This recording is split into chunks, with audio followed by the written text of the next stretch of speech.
Alhamdulillahirabbil alamin wa bihi nasta'in wa ala umurid dunya waddin.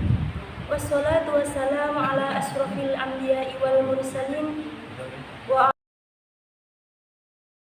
sahbihi ajma'in. Amma ba'd.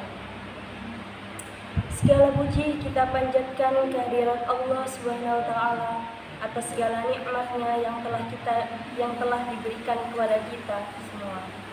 Nikmat sehat, taufik, hidayah wal inayah, dan nikmat yang paling besar adalah nikmat iman dan Islam. Salawat serta salam tak lupa kita sanjungkan kehadiran Nabi besar kita, Nabi Muhammad Sallallahu Alaihi Wasallam. Seperti yang kita rasakan saat ini, sebagaimana wabah corona pasti menakutkan. Tapi bukankah hidup itu sebuah perjuangan? Di seluruh penjuru dunia umat manusia bersama-sama bangkit melawan virus mematikan. COVID-19 menjadi agenda semua orang untuk dilawan. Pemerintah dan lembaga kesehatan menerapkan protokol hidup di era pandemi. Karena tanpa agenda bersama, semangat bersama, ikhtiar bersama, corona kian lama kian berbahaya.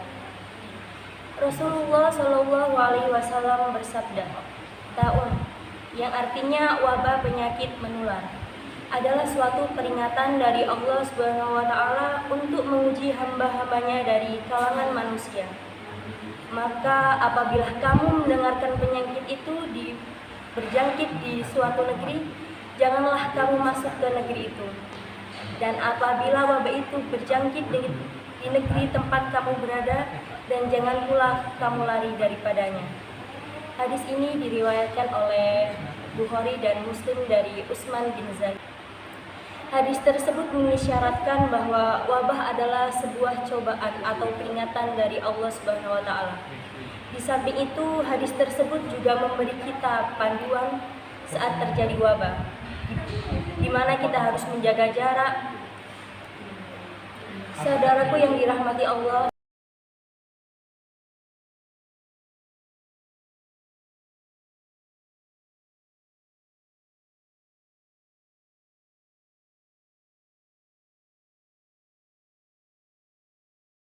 kita bisa terus bersabar, sembari berikhtiar dan berdoa serta berserah diri kepada Allah Subhanahu wa taala.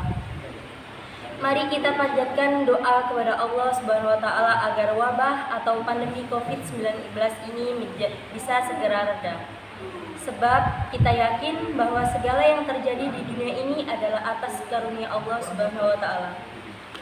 Jadi mari kita tetap berikhtiar mencegah penularan COVID-19 sembari berdoa dan bertawakal. Di samping itu sangat penting bagi kita untuk bisa memetik hikmah atas terjadinya wabah COVID-19 ini. Yang pertama, sejak ada COVID-19, kita menjadi kembali diingatkan akan pentingnya menjaga kebersihan dan kesehatan. Dan yang kedua, karena adanya COVID-19, kita juga menjadi lebih peduli dengan sesama yang membutuhkan. Kebersamaan dan persaudaraan kita menjadi lebih kuat. Dan yang ketiga, pandemi COVID-19 membuat kita tersadar betapa berharganya nikmat kesehatan. Oleh karena itu, kita harus lebih banyak bersyukur ketika diberi kesehatan. Hadirin yang berbahagia, di antara hal-hal yang dapat kita lakukan sebagai seorang muslim dan sekaligus bagian dari anggota masyarakat dalam pencegahan wabah virus corona ini adalah sebagian berikut. Yang pertama, memperkuat dan mempertebal keimanan kepada Allah Subhanahu wa taala. Iman yang kuat akan menentukan kita pada sikap hidup yang optimis dan yakin akan pertolongan Allah. Seorang muslim yang istiqomah dan iman kepada Allah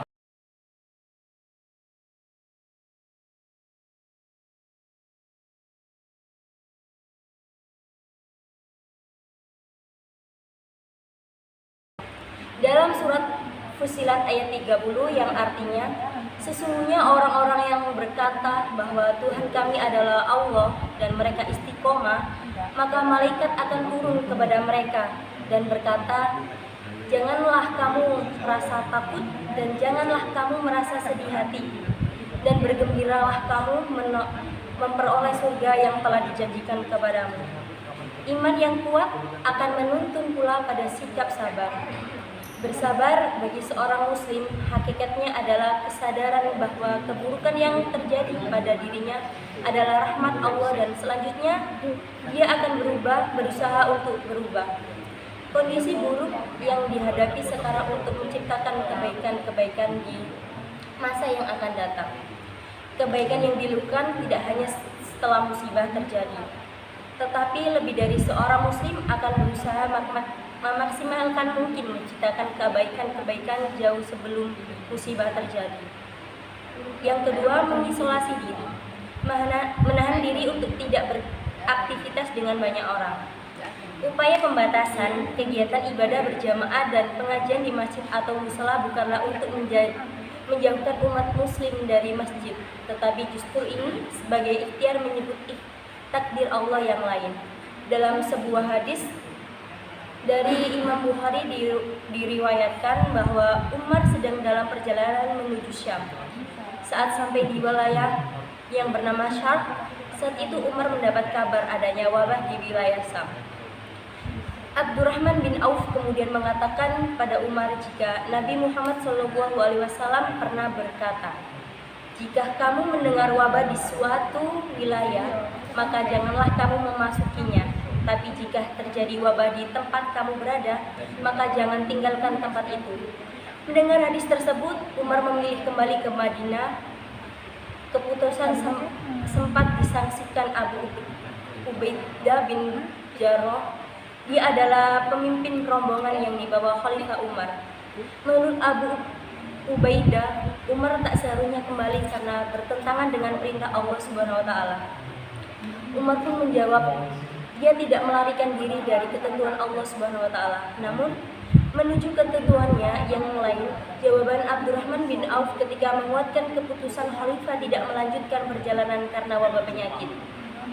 Yang ketiga, saling menguatkan dan tolong menolong. Tidak ada seorang pun yang ingin tertimpa musibah, terjangkit virus corona, tapi tidak ada seorang pun yang bisa memastikan bahwa dirinya akan terbebas dari virus corona. Untuk itulah setiap orang terlebih seorang muslim harus mau untuk saling menguatkan dan saling tolong menolong satu sama lain. Bahu-membahu bagaimana menciptakan kebaikan berupa melakukan pencegahan agar virus corona tidak mewabah ke banyak daerah atau tempat. Dan tentu berharap tidak semakin banyak memakan korban meninggal dunia.